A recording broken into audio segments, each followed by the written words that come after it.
Saludamos a los oyentes del programa Historia de la Iglesia.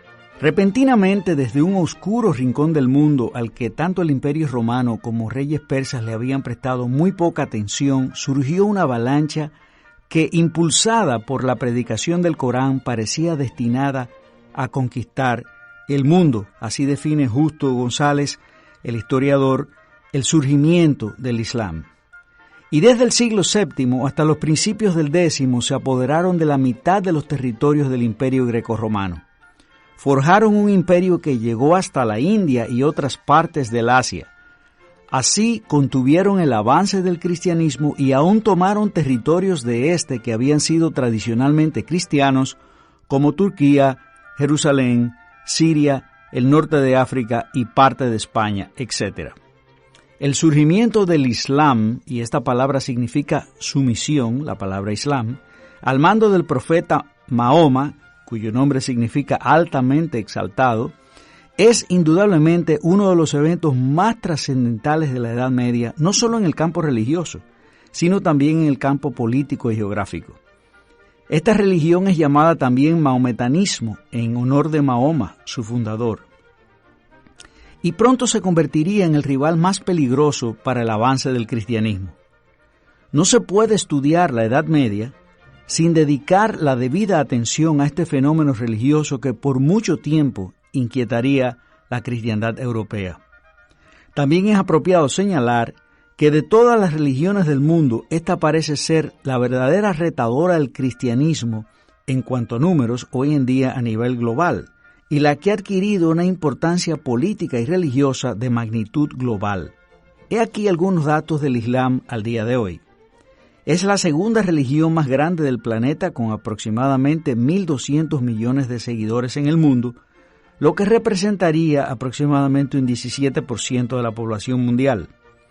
Es la religión que está creciendo más rápidamente, y esto es atribuible, en parte y principalmente, al mayor crecimiento demográfico en los países musulmanes y también las tasas altas de crecimiento demográfico de sus emigraciones a otros países.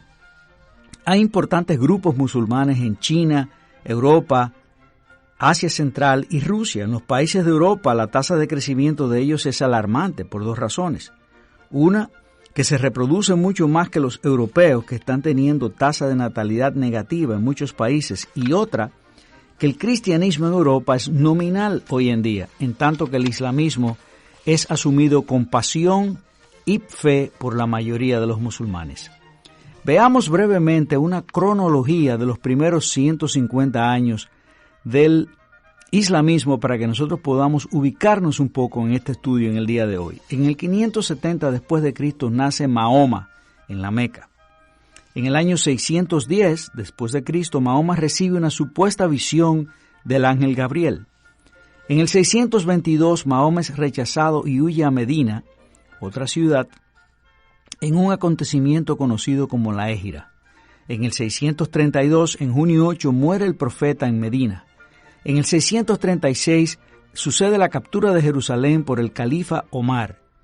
Y en el 640 la captura de Alejandría por Omar. En el 711 el califa Tarik cruza desde África a Europa. Y en el 732 sucede la batalla de Poitiers o de Tours, donde Carlos Martel detiene el avance de los musulmanes. Y en el 1453 ocurre la toma de Constantinopla y el fin de la preeminencia histórica del cristianismo en el Medio Oriente. Veamos acerca de Mahoma, el fundador de esta corriente religiosa. Nació en la Meca, una de las ciudades más antiguas de Arabia, en el 570 después de Cristo. Y debido a la muerte de sus padres, fue criado por su tío Abu Talib. Era un niño enfermizo que no solo parece haber padecido de epilepsia, sino también de fuertes dolores de cabeza y frecuentes mareos. Y en uno de los viajes comerciales que realizó con su tío a través de Siria, entró en contacto con comunidades judías y cristianas, las cuales impactaron mucho su mente juvenil.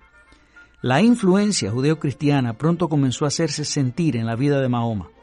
La idea del monoteísmo vino a ser para él una pasión que le dominaba, y se veía a sí mismo como un mensajero de Dios que había enviado Dios, es decir, para llamar su pueblo al arrepentimiento, al abandono de la idolatría y a la adoración de ese único Dios en el que él creía. Pasaba mucho tiempo retirado de todos en oración y meditación, y como padecía violentas convulsiones, algunos le tenían por endemoniado. Más tarde, esas convulsiones serían interpretadas como un sobrecogimiento por el poder de Dios obrando en él, según sus seguidores. En el 610, a los 40 años de edad, Mahoma dice haber recibido su primera visita del ángel Gabriel en el monte Hira. Luego de eso, esperó más revelaciones, pero estas no llegaron, y esto movió al profeta a volver al monte otra vez, en esta ocasión para suicidarse, y supuestamente cuando estaba al borde del precipicio, se le apareció de nuevo Gabriel en el horizonte diciendo: yo soy Gabriel y tú eres Mahoma, el profeta de Dios, no temas. A partir de este momento, Mahoma inicia su labor proselitista, primero entre los miembros de su familia y sus amigos. Después de 3 años comenzó a trabajar más abiertamente. Como era lógico pensar, su predicación fue rechazada en la Meca, por cuanto afectaba los intereses económicos de aquellos que vivían de la idolatría que Mahoma atacaba. Este repudio obligó a Mahoma a huir por su vida junto con sus seguidores hacia Medina, a unas 250 millas al norte de la Meca. Esto ocurrió en el 622, marcando el principio de los grandes éxitos del profeta.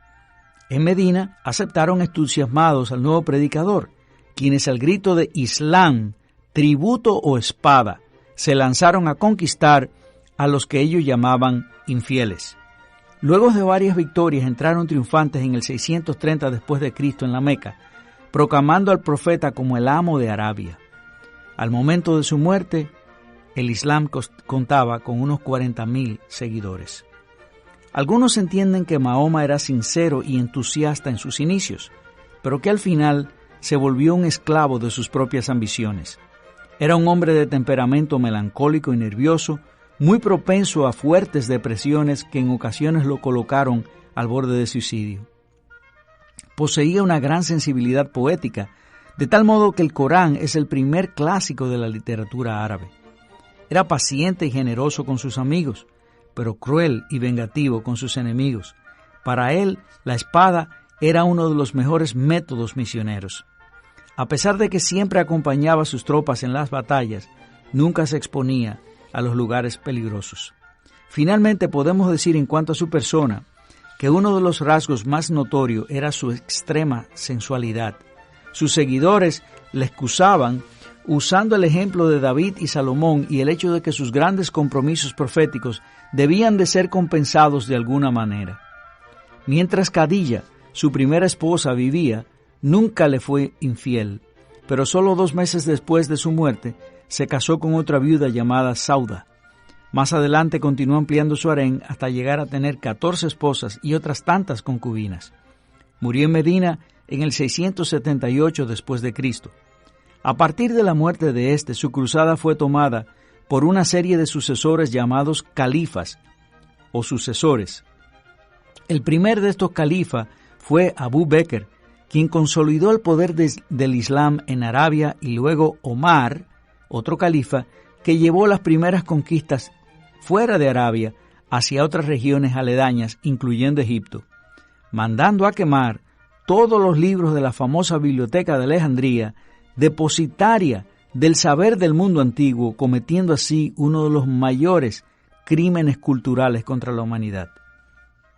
Veamos los llamados 5 pilares o fundamentos de la fe musulmana. Primero, hacer profesión de fe. Segundo, orar 5 veces al día. Tercero, dar limosnas. Cuarto, ayunar en el 9º mes. Y quinto, una peregrinación anual a la Meca. Algunas de las creencias teológicas del islamismo son las siguientes. Primero, los judíos tuvieron profetas verdaderos, pero pervirtieron la fe. Segundo, Cristo vino al mundo a corregir a los judíos y a corregir las Escrituras. No obstante, negaban la divinidad de Cristo, su ascensión y resurrección, lo mismo que el nacimiento virginal del Señor. Tercero, decían que los seguidores de Cristo pervirtieron lo que Él enseñó. Y en esto, claro, podrían tener alguna razón, viendo la historia de algunas de las herejías del cristianismo. Y también Mahoma decía que él era el enviado de Alá, el nombre con el que se le reveló, según él, el Dios único, para restaurar lo que según él era la verdadera fe.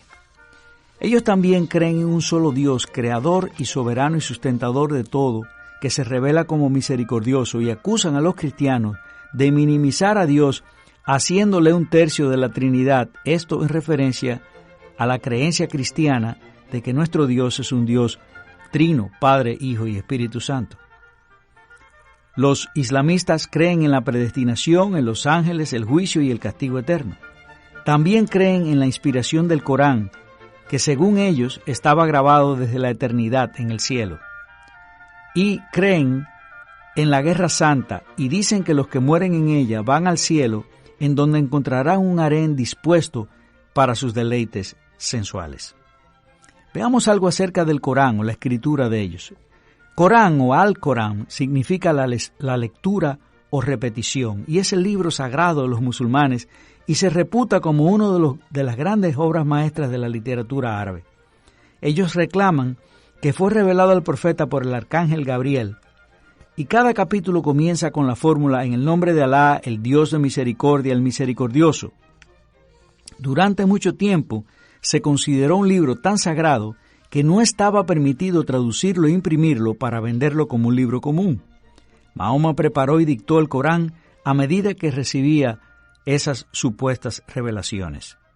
El material que compone el Corán es una mezcla de religiones y de filosofías con las que Mahoma entró en contacto durante sus viajes. Sobre todo, en sus primeros capítulos habla de la Biblia con mucha reverencia y describe a los judíos y cristianos como el pueblo del libro o de la escritura o del evangelio.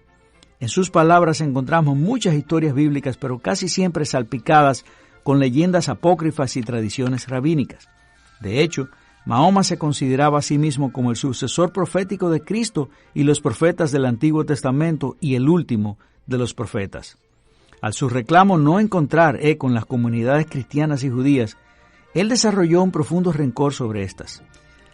También el Corán posee las mismas características de su autor. En él podemos ver las lecciones justas, bella poesía, sabios consejos, fervor religioso, pero mezclado con narraciones absurdas, imágenes inentendibles sin sensualidad, y abunda en repeticiones y en contradicciones.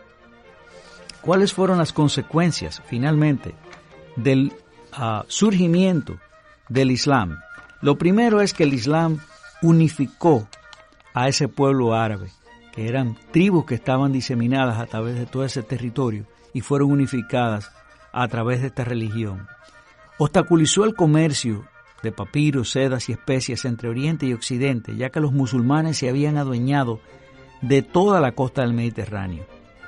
También trajo como consecuencia que Europa Occidental quedó aislada de antiguas civilizaciones como Egipto, Siria y el Lejano Oriente, y esto la obligó a desarrollar su propia civilización. Y finalmente, el Islam contribuyó a la división final del Imperio Romano. Jerusalén, Antioquía, Alejandría y Cartago cayeron y solo quedaron Roma y Constantinopla como centros importantes de la cristiandad, lo que hizo que Roma fuese tomando su propio rumbo. Constantinopla estaba constantemente asediada por musulmanes y no podía intervenir hegemónicamente en Occidente.